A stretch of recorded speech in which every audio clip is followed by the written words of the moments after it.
आंगन के बीचों बीच सफेद कपड़े में लिपटा आरव हमेशा के लिए शांत पड़ा था।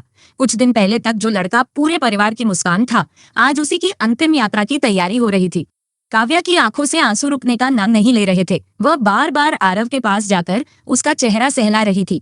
उठो आरव, देखो मैं आई हूँ। तुमने तो कहा था कि मुझे कभी अकेला नहीं छोड़ोगे, फिर आज क्यों चले गए? ताई माँ बार बार भगवान से शिकायत कर रही थी।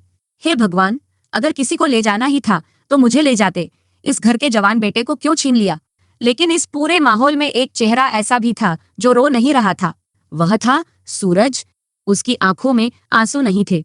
वह लगातार आरव के चेहरे को देख रहा था, जैसे अपने आप से कोई वादा कर रहा हो। उसके दिमाग में पिछले कुछ दिनों की हर घटना किसी फिल्म की तरह घूम रही थी। बंटी की चेतावनी, विजय बिल्डर का नाम, मंत्री के ऑफिस में पैसों से भरा बैग, और फिर अचानक आरव की मौत। अब ये सारी बातें अलग अलग घटनाएं नहीं लग रही थी। सूरज को महसूस हो चुका था कि यह कोई हादसा नहीं था, यह एक सोची समझी साजिश थी। उसने धीरे से अपनी मुट्ठी भींच ली। उसी समय अंतिम यात्रा का समय हो गया। 4 लोगों ने आरव की अर्थी उठाई। पूरा गांव नम आंखों से उस अंतिम यात्रा को देख रहा था। लोगों की जुबान पर सिर्फ एक ही बात थी, इतना अच्छा लड़का था, किसी का बुरा नहीं किया। भगवान ने बहुत जल्दी बुला लिया। लेकिन सूरज जानता था, भगवान ने नहीं, किसी इंसान की लालच ने आरव की जान ली थी।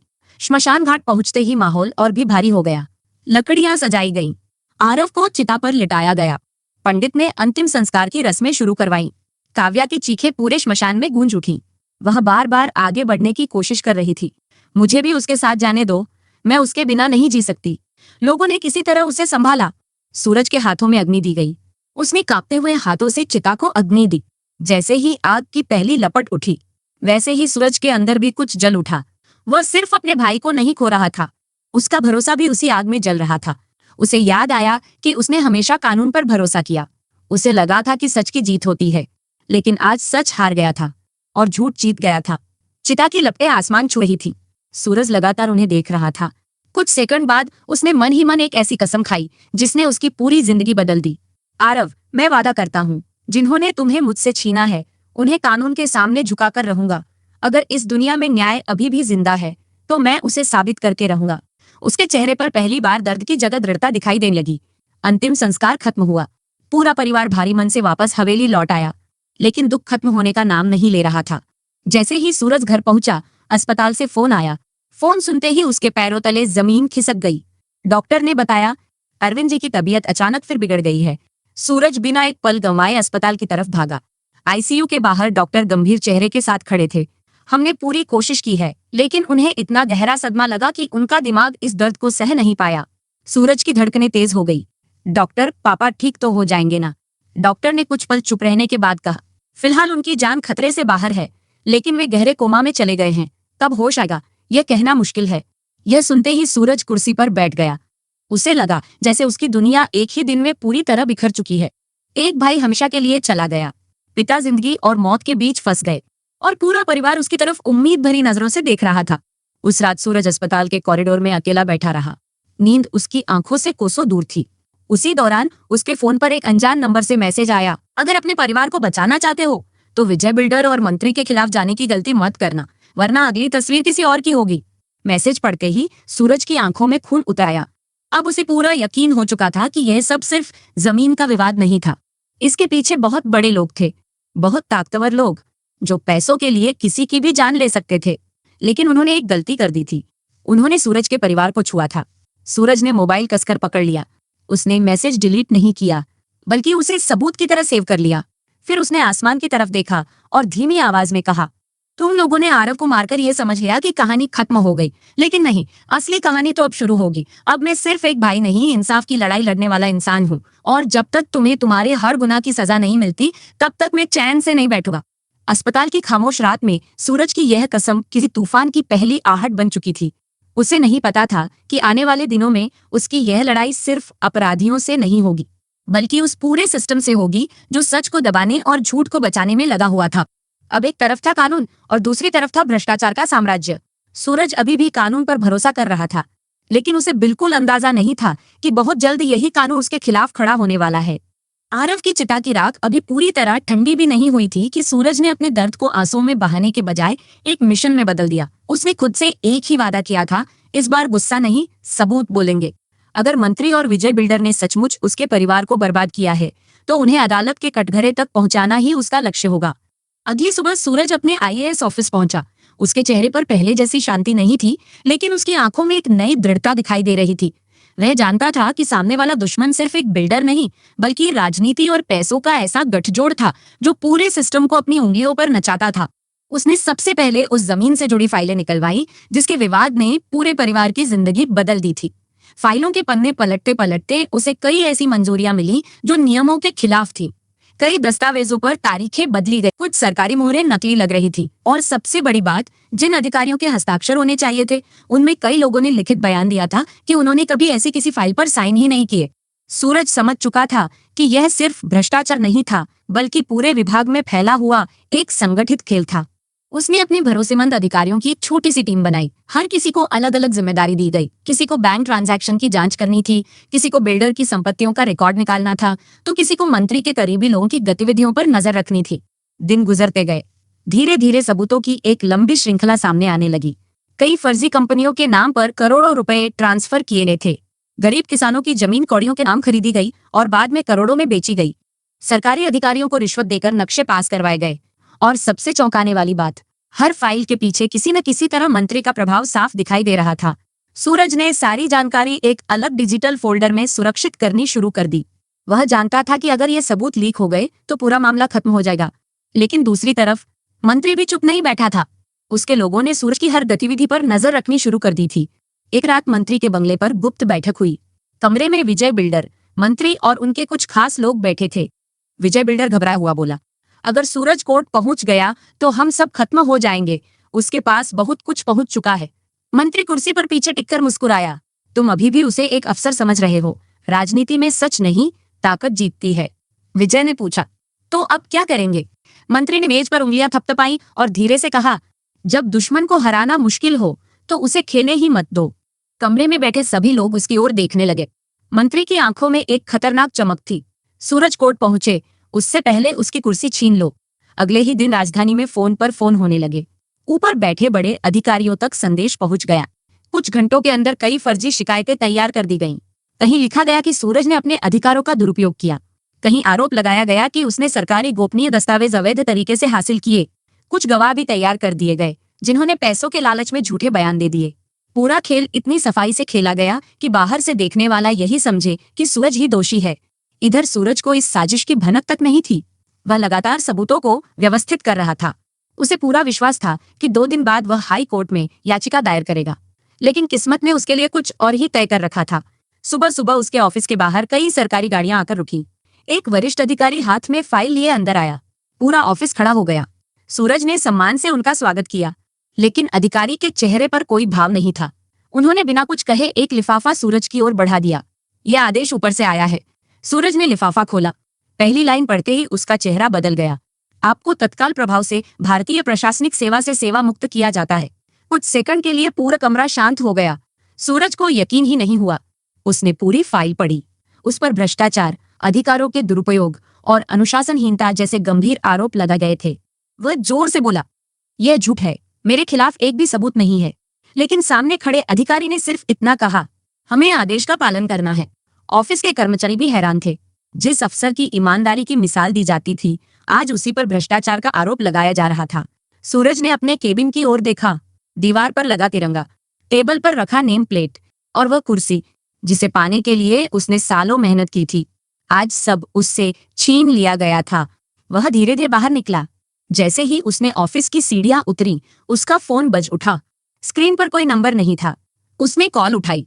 दूसरी तरफ वही मंत्री था। उसकी हंसी साफ सुनाई दे रही थी। क्यों सूरज, कैसा लगा कानून का स्वाद? सूरज चुप रहा। मंत्री फिर बोला, तुम सोच रहे थे कि सबूत लेकर मुझे जेल भेज दोगे? बेटा, इस सिस्टम में फैसले अदालत से पहले कुर्सियों पर होते हैं। सूरज ने दांत भींच लिए। मंत्री की आवाज और तेज हो गई। अब तुम ना आईएएस रहे ना अफसर, अब तुम सिर्फ एक आम आदमी हो, और एक आम आदमी हमारा कुछ नहीं बिगाड़ सकता। कुछ पल की खामोशी के बाद सूरज ने पहली बार जवाब दिया, आज तुम जीत गए हो। मंत्री जोर से हंसा, लेकिन सूरज ने अपनी बात पूरी की, क्योंकि मैं अभी भी कानून के नियमों में बंधा हुआ हूँ। फोन के दूसरी तरफ कुछ सेकंड की चुप्पी छा गई। सूरज की आवाज अब पहले से ज्यादा ठंडी थी। लेकिन याद रखना, हर इंसान की एक सीमा होती है। अगर उसी सीमा को तोड़ दिया जाए तो वही इंसान सबसे बड़ा तूफान बन जाता है। इतना कहकर उसने फोन काट दिया। उसने एक बार फिर अपने हाथ में पकड़े टर्मिनेशन लेटर को देखा। उसकी आंखों के सामने आरव की जलती हुई चिता घूम गई। पिता का कोमा, काव्या के आंसू और अब उसकी अपनी बर्बादी। उसने बिना एक पल गंवाए वह टर्मिनेशन लेटर बीच सड़क पर फाड़ दिया। हवा के साथ उसके टुकड़े दूर उड़ने लगे। सूरज ने आसमान की तरफ देखा। उसकी आंखों में अब दर्द नहीं था, सिर्फ आग थी। उसे आखिरकार समझ आ चुका था कि इस लड़ाई में सच अकेला है और सच को जिताने के लिए शायद सिर्फ कानून काफी नहीं होगा। उसी पल एक ईमानदार आईएएस अफसर की कहानी खत्म हुई और उसी पल एक ऐसे इंसान का जन्म हुआ जिससे आने वाले दिनों में पूरा शहर कांपने वाला था। सड़क पर उड़ते हुए उस टर्मिनेशन लेटर के टुकड़े सिर्फ एक सरकारी कागज के नहीं थे, वो सूरज के वर्षों के संघर्ष, उसके सपनों और उसके उस विश्वास के टुकड़े थे जो उसने हमेशा कानून और व्यवस्था पर किया था। कुछ देर तक वह वहीं खड़ा रहा। चारों तरफ लोगों की भीड़ थी, लेकिन उसके कानों तक किसी की आवाज नहीं पहुंच रही थी। उसके दिमाग में सिर्फ एक सवाल गूंज रहा था, अगर कानून ही अपराधियों के साथ खड़ा हो जाए तो इंसाफ आखिर मिलेगा कैसे? उसने गहरी सांस ली और बिना पीछे देखे वहां से निकल गया। उस रात सूरज सीधे घर नहीं गया। वह शहर से दूर एक पुराने शिव मंदिर पहुंचा, जहां वह बचपन में अपने पिता के साथ आया करता था। मंदिर पूरी तरह शांत था। घंटियों की हल्की आवाज और दीपक की टिमटिमाती लौ उस सन्नाटे को और गहरा बना रही थी। सूरज भगवान शिव की मूर्ति के सामने घुटनों के बल बैठ गया। कई मिनट तक उसने कुछ नहीं कहा। फिर उसकी आंखों से पहली बार आंसू बहने लगे। वह धीरे धीरे बोला, महादेव, मैंने हमेशा सही रास्ता चुना, मेहनत की, ईमानदारी से नौकरी की, कानून पर भरोसा किया, लेकिन बदले में मेरे भाई की लाश मिली, पिता कोमा में चले गए और मेरी पहचान भी मुझसे छीन ली गई। अगर यही न्याय है तो अब मैं अपनी लड़ाई अपने तरीके से लड़ूंगा। उसने अपनी मुट्ठी जमीन पर मारी। आज के बाद मैं किसी कुर्सी का अफसर नहीं, अपने परिवार का रक्षक बनूंगा। यही वह पल था जब सूरज ने अपने भीतर बैठे शांत अधिकारी को हमेशा के लिए विदा कर दिया। अगले दिन वह चुपचाप गुलाब हवेली पहुंचा। घर में पहले जैसी खामोशी थी। काव्या अब भी आरव की तस्वीर के सामने बैठी थी। ताई माँ की आंखें रो रोकर सूज चुकी थी। पूरन भैया घर के खर्च और अस्पताल के बिलों की चिंता में डूबे थे और अरविंद जी अब भी अस्पताल के बिस्तर पर कोमा में थे। सूरज सबको देख रहा था, लेकिन किसी से कुछ नहीं बोला। उसे लग रहा था कि वह इस परिवार को निराश कर चुका है। तभी काव्या की नजर उस पर पड़ी। उसकी आंखों में दर्द था, लेकिन दर्द से ज्यादा गुस्सा था। वह तेज कदमों से सूरज के सामने आकर खड़ी हो गई। आप आए हैं? सूरज चुप रहा। काव्या की आवाज और ऊंची हो गई। अब क्या लेने आए? एक और भरोसा, एक और दिलासा। पूरा घर सन्न रह गया। ताई माँ ने उसे रोकने की कोशिश की, लेकिन काव्या अब रुकने वाली नहीं थी। वह रोते हुए बोली, अगर उस दिन आपने बंटी की बात मान ली होती, अगर आपने मंत्री पर आंख बंद करके भरोसा नहीं किया होता, तो आज मेरा पति जिंदा होता। हर शब्द तीर की तरह सूरज के सीने में उतर रहा था। आप कहते थे कानून सबको इंसाफ देगा। कहाँ है वो कानून? कहाँ है आपकी ईमानदारी? अगर इससे अच्छा गुंडा होना था तो कम से कम हमारा परिवार तो सुरक्षित रहता। पूरा कमरा खामोश हो गया। सूरज ने सिर झुका लिया। उसके पास कोई जवाब नहीं था, क्योंकि कहीं न कहीं उसे भी लग रहा था कि उसने देर कर दी। उस रात सूरज अपने कमरे में गया। उसने अलमारी खोली। अंदर उसकी आईएएस की वर्दी, बैज, पहचान पत्र और कई सम्मान रखे थे। उसने एक एक चीज हाथ में उठाई। हर चीज उसे उन दिनों की याद दिला रही थी जब उसने सपना देखा था, मैं सिस्टम बदलूंगा। लेकिन आज सिस्टम ने ही उसे बदल दिया था। उसने अपनी नेम प्लेट उठाई। कुछ पल उसे देखा, फिर पूरी ताकत से जमीन पर दे मारी। नेम प्लेट कई टुकड़ों में बिखर गई। इसके बाद उसने अपनी आईएएस की जैकेट उतारी, धीरे से उसे मोड़ा और अलमारी के सबसे नीचे रख दिया। उसने खुद से कहा, आज के बाद इस वर्दी का सम्मान रहेगा, लेकिन यह मेरी पहचान नहीं रहेगी। अगली सुबह सूरज बिना किसी को बताए घर छोड़कर चला गया। न किसी को बताया, न कोई चिट्ठी छोड़ी। बस एक बार पीछे मुड़कर गुलाब हवेली को देखा। उसे पता था अगर वह यहाँ रुका तो परिवार के आंसू उसे कमजोर बना देंगे, और इस वक्त उसे कमजोर नहीं, खतरनाक बनना था। कुछ दिनों तक पूरे शहर में किसी को सूरज की कोई खबर नहीं मिली, लेकिन उसी दौरान शहर में अजीब घटनाएं होने लगी। एक दबंग भूमाफिया जिसने गरीबों की जमीन पर कब्जा किया था, रातों रात अपने सारे कागज वापस करने पर मजबूर हो गया। एक सूदखोर जो लोगों को धमकाकर पैसा वसूलता था, उसे किसी ने बीच बाजार में सबके सामने चेतावनी दी। एक स्थानीय गुंडा जिसने मजदूरों की मजदूरी रोक रखी थी, अगली सुबह खुद उनके घर जाकर पैसे लौटाने लगा। किसी ने कुछ नहीं देखा, लेकिन हर घटना के बाद एक ही नाम फुसफुसाया जाने लगा। वो लौट आया है। कौन? ब्रह्मचारी। यह वही नाम था जिससे कभी पूरे शहर के अपराधी कांपते थे। वह गुंडा जो अपने नियम खुद बनाता था, जो गरीबों पर हाथ उठाने वालों को कभी माफ नहीं करता था और जिसने प्यार के लिए अपराध की दुनिया छोड़ दी थी। अब वही नाम एक बार फिर अंधेरी गलियों में गूंजने लगा, लेकिन इस बार फर्क था। पहले वह सिर्फ ताकतवर था, अब उसके पास दर्द भी था, और दर्द इंसान को पहले से कहीं ज्यादा खतरनाक बना देता है। उधर मंत्री जी तक भी यह खबर पहुंच चुकी थी। उनके खास आदमी ने आकर कहा, सर, शहर में लोग कह रहे हैं कि सूरज वापस आ गया है। मंत्री पहले तो हंसा, एक नौकरी गंवाने वाला आदमी हमारा क्या बिगाड़ेगा। लेकिन तभी दूसरे आदमी ने कहा, सर, पिछले 1 हफ्ते में हमारे 3 लोगों ने काम छोड़ दिया है। सब कह रहे हैं कि उन्हें किसी ने धमकी दी है। मंत्री की मुस्कान धीरे धीरे गायब होने लगी। उसे पहली बार एहसास हुआ, जिस आदमी से उसने कुर्सी छीनी थी, शायद उसने उससे डर भी छीन लिया था। और फिर कहानी में आता है सबसे बड़ा मोड़। समय तेजी से आगे बढ़ता है। 1 सप्ताह, 1 महीना, 3 महीने, फिर पूरा 1 साल बीत जाता है। इस 1 साल में शहर बहुत बदल चुका था, लेकिन सबसे ज्यादा बदल चुका था सूरज। अब वह पहले वाला शांत, मुस्कुराने वाला IAS अधिकारी नहीं था। अब वह अंधेरे में रहने वाला एक रहस्य बन चुका था। अपराधियों के लिए उसका नाम मौत की दस्तक था, और गरीबों के लिए उम्मीद की आखिरी किरण। लेकिन उसी समय देश के दूसरे कोने में एक और कहानी अपने सबसे बड़े मोड़ की ओर बढ़ रही थी।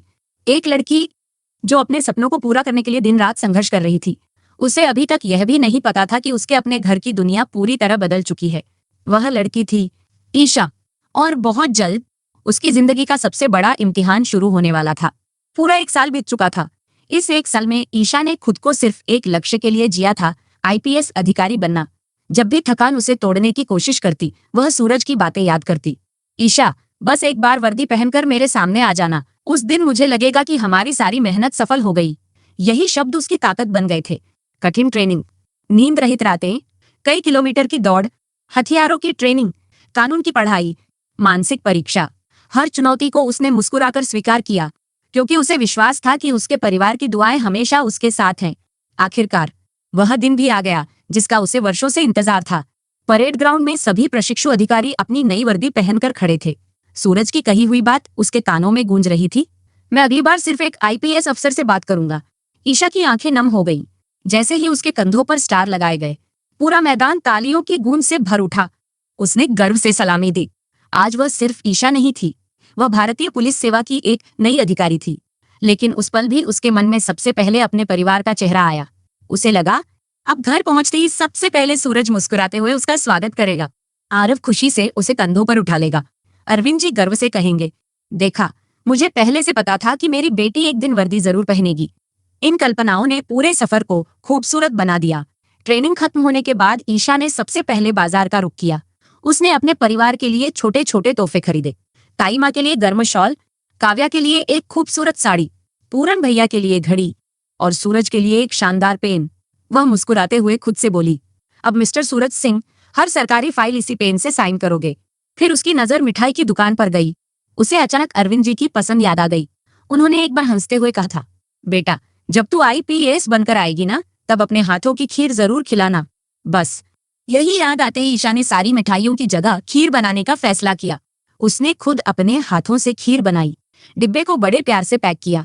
उसे बिल्कुल अंदाजा नहीं था, जिस इंसान के लिए वह यह खीर बना रही है, वह अब उसे पहचान भी नहीं पाएगा। सरकारी गाड़ी गांव की सीमा में पहुंची। खबर जंगल की आग की तरह फैल गई। हमारे गांव की बेटी IPS बनकर लौट आई। बच्चे सड़क किनारे दौड़ने लगे, बुजुर्ग हाथ जोड़कर आशीर्वाद देने लगे, महिलाएं गर्व से मुस्कुरा रही थी। हर किसी को लग रहा था कि आज गुलाब हवेली में बड़ा जश्न होगा। लेकिन जैसे जैसे गाड़ी हवेली के करीब पहुंच रही थी, ईशा के मन में एक अजीब सी बेचैनी बढ़ने लगी। आज न कोई ढोल सुनाई दे रहा था, न कोई सजावट दिखाई दे रही थी, न ही घर के बाहर वह रौनक थी जिसकी उसने कल्पना की थी। गाड़ी धीरे धीरे मुख्य दरवाजे पर रुकी। ईशा मुस्कुराते हुए नीचे उतरी, लेकिन अगले ही पल उसकी मुस्कान ठहर गई। पूरा आंगन असामान्य रूप से शांत था। हवा तक जैसे धीरे चल रही थी। उसने धीरे से आवाज लगाई, ताई माँ, पापा जी, आरव, सूरज। लेकिन कोई जवाब नहीं आया। कुछ सेकंड बाद घर के अंदर से व्हीलचेयर के पहियों की आवाज सुनाई दी। ईशा की नजर उसी दिशा में गई। एक केयरटेकर धीरे धीरे व्हीलचेयर को बाहर ला रहा था, और उस व्हीलचेयर पर बैठे थे अरविंद जी। उन्हें देखते ही ईशा की आंखें चमक उठी। वह दौड़कर उनके पास पहुंची, उनके चरण छुए, रोते हुए बोली, पापा जी, देखिए, आपकी बेटी अपना वादा पूरा करके लौट आई। मैं IPS बन गई। उसने उम्मीद की कि अगले ही पल अरविंद जी उसे गले लगा लेंगे, लेकिन कुछ नहीं हुआ। अरविंद जी ने उसे ध्यान से देखा, जैसे किसी अनजान इंसान को देख रहे हों। फिर उन्होंने धीरे से पूछा, बेटी तुम कौन हो? बस यही 4 शब्द ईशा के दिल पर बिजली बनकर गिरे। उसकी सांसें रुक गईं। वह अविश्वास से उन्हें देखती रह गई। पापा जी, मैं ईशा हूं। लेकिन अरविंद जी ने फिर वही सवाल दोहराया, मुझे याद नहीं, तुम कौन हो? ईशा की आंखों से आंसू बहने लगे। उसे समझ नहीं आ रहा था कि आखिर हुआ क्या है। इतने में ताई माँ, काव्या और पूरन भैया बाहर आए। तीनों के चेहरे पर महीनों का दर्द साफ दिखाई दे रहा था। ईशा घबराकर बोली, यह सब कैसे हुआ? पापा जी मुझे पहचान क्यों नहीं रहे? आखिर घर में हुआ क्या है? काव्या की आंखें फिर भर आईं, लेकिन इस बार भी किसी के पास जवाब देने की हिम्मत नहीं थी। पूरन भैया ने नजरें झुका ली। ताई माँ रोने लगी। ईशा अब और ज्यादा घबरा गई। कोई कुछ बोलता क्यों नहीं? सूरज कहाँ है? और आरव, वह अभी तक बाहर क्यों नहीं आया? यह सुनते ही पूरे आंगन में फिर सन्नाटा छा गया। काव्या ने अपना चेहरा दूसरी तरफ घुमा लिया। ताई माँ की सिसकियां तेज हो गईं। ईशा को पहली बार लगा कोई बहुत बड़ी बात उससे छिपाई जा रही है। वह बेचैनी में इधर उधर देखने लगी। तभी उसकी नजर ड्राइंग रूम की दीवार पर पड़ी। दीवार पर एक बड़ी सी तस्वीर टंगी हुई थी। तस्वीर पर ताजे फूलों की माला चढ़ी हुई थी। पहले तो उसे समझ नहीं आया, लेकिन जैसे ही उसने ध्यान से देखा, उसके हाथ से खीर का डिब्बा छूटकर जमीन पर गिर पड़ा। डिब्बा खुल गया। सफेद खीर पूरे फर्श पर फैल गई और तस्वीर में मुस्कुराता हुआ चेहरा था आरव। ईशा की आंखें फटी की फटी रह गई। उसके होंठ कांपने लगे। नहीं, वह लड़खड़ाते हुए तस्वीर के पास पहुंची। माला को छूकर देखने लगी, जैसे उम्मीद कर रही हो कि यह कोई बुरा सपना है। लेकिन सच्चाई बदलने वाली नहीं थी। अगले ही पल ईशा वहीं घुटनों के बल गिर गई। उसकी दर्द भरी चीख पूरे हवेली में गूंज उठी। आरव, वह फूट फूट कर रोने लगी। जिस भाई को वह अपनी जीत की खुशी सुनाने आई थी, आज उसकी तस्वीर से लिपट कर रो रही थी। पूरा परिवार भी खुद को रोक नहीं पाया। हर तरफ सिर्फ आंसू थे, सिसकियां थी और अधूरे सपनों की गूंज थी। लेकिन ईशा को अभी एक और झटका लगना बाकी था, क्योंकि आरव की मौत का सच जानने के बाद उसे यह भी पता चलने वाला था कि सूरज अब वह इंसान नहीं रहा जिसे छोड़कर वह ट्रेनिंग पर गई थी।